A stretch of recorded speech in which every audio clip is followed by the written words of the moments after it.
Yeah. So are consciousness and Atman the same thing? Yes, but pure consciousness. And it gets confusing because often consciousness is used in Western philosophy to mean consciousness of something. So it helps if you add pure consciousness. And by pure we mean not mixed with anything else, not mixed with an object.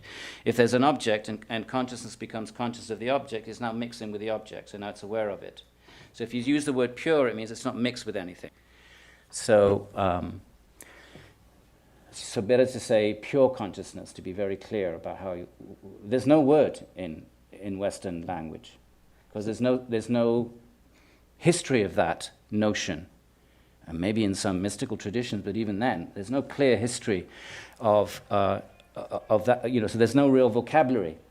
So then we have to create terms like pure consciousness. Right. So in that case, consciousness is not a byproduct of the brain. No, it's not an epiphenomenon of the brain. In other words, it is not a neuron. Yoga would say you will never find the neurological correlate of consciousness.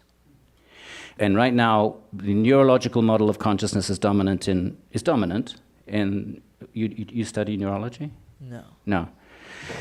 But the neurological model of consciousness is dominant, and that's the holy grail. You have to find the neuron, or the combination of neuron, or the material brain conditions, which you can demonstrate, repeat, that this is the origin of consciousness. Yoga will say, keep going. So we'll check back in 50 years. The hard problem of consciousness is the problem of how physical processes in the brain give rise to the subjective experience of the mind and of the world. One of the most familiar facts in the world that we have this subjective experience, but it's also one of the most mysterious. Why is it that these physical processes in the brain should produce subjective experience? Why doesn't it go on in the dark without any consciousness at all? No one right now knows the answer to this question. Okay, go on, Swamiji, and I make one other point. Right now, the hard problem of consciousness is a big thing in not only the philosophy of mind, but in AI, in neuroscience. Sure. David Chalmers is right here in NYU who's proposed it. As you just, in fact, you initiated the discussion right now very beautifully, saying that the dominant dogma is that somehow consciousness must be an epiphenomenon, a product of the biochemical processes in the brain. Yeah. And what David Chalmers and others have said is that the purely subjective nature of experience, qualia, that can, in principle, it cannot be explained by something objective like the brain, no matter how complex you make it. There's more to consciousness than a physical process in the brain, because you could know all there is to know about the physical processes in the brain, and you wouldn't know all there is to know about consciousness. When it comes to the problem of explaining why all that physical stuff should be accompanied by a subjective experience, that seems as a different kind of question. It's what some philosophers have called an explanatory gap between the physical level and the level of consciousness. Because no number, 10 neurons, 100 neurons, 1,000 neurons, 1,000 billion neurons, no matter how complex, nothing in that story seems to tell you why it is that anything should ever have a subjective feeling to it.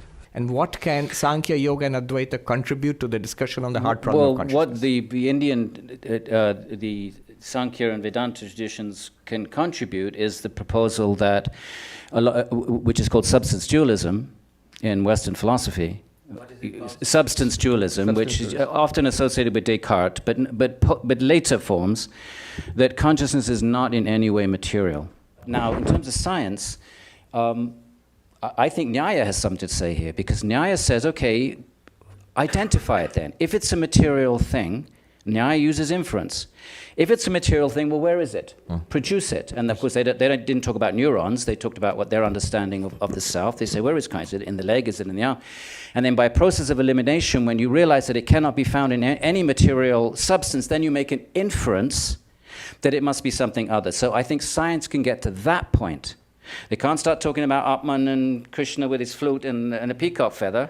That's not science. But they can get to the point, maybe 10 years, 15, 20 years, when they fail to find the neurological correlate of consciousness, that then they'll be forced to concede then it must be something other. That's as far as you can go with science. What about the hard problem how are we eventually going to be able to explain all this in terms of the brain, or is it going to require something fundamentally new?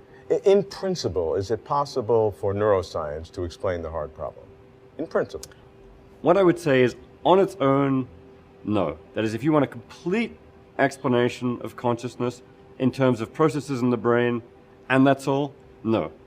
Take 1,000 years into the future at the same rapid growth of science, 100,000 years, 1,000,000 years. Do you see, in principle, can the hard problem, as you've defined it, be subject to neuroscience analysis? I don't think the hard problem of consciousness can be solved purely in terms of neuroscience.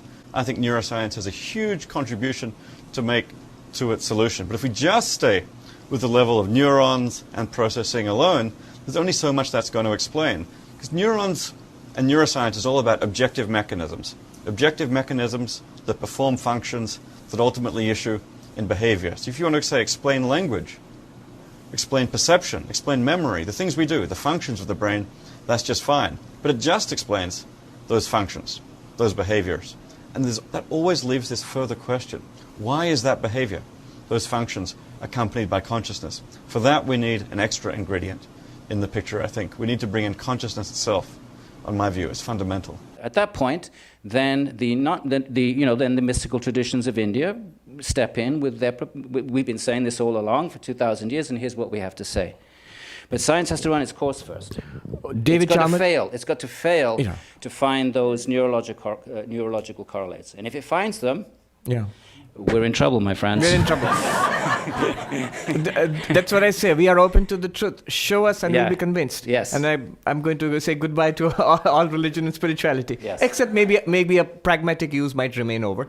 But I can't see on principle how the purely subjective, the qualia nature, the first person. That's what philosophers of religion will say. Right. It's a quality that, even by philosophy, right, qualities have to be grounded in substances. There's no substances that can account for the quality, the qualia, the quality of consciousness. So we just need to let that run its course, and we'll keep chanting our mantras. Yes, thank you very much. But this is our contribution. Absolutely. At the end of the day, then people then, having gone through that, will then maybe look at these spiritual traditions with fresh eyes. But right now, there's a materialistic dogma. It's like a faith, actually. It's a faith. It's a faith. It's not based on any evidence. So there's an actual faith, which some people call the new, scientism. Scientism. Yeah.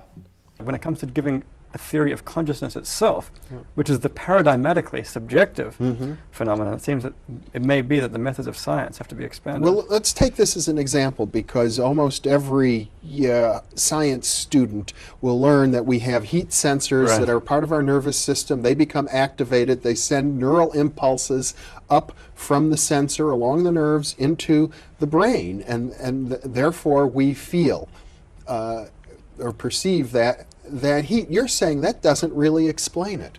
Well, I think that you can tell a nice scientific story about what happens when the stuff in the environment hits the heat sensors. It sends a story up the optic nerve, and something happens in the brain, and some neurons wiggle up there, and so on. And then you said the last step, and therefore we feel it. Now that's the interesting step. How does that happen? How do those neurons firing and wiggling away inside the brain suddenly give rise to this subjective experience of hotness, the feeling of heat? Nothing in the scientific story, it seems, tells you why that has to happen. How does the water of the brain turn into the wine of consciousness?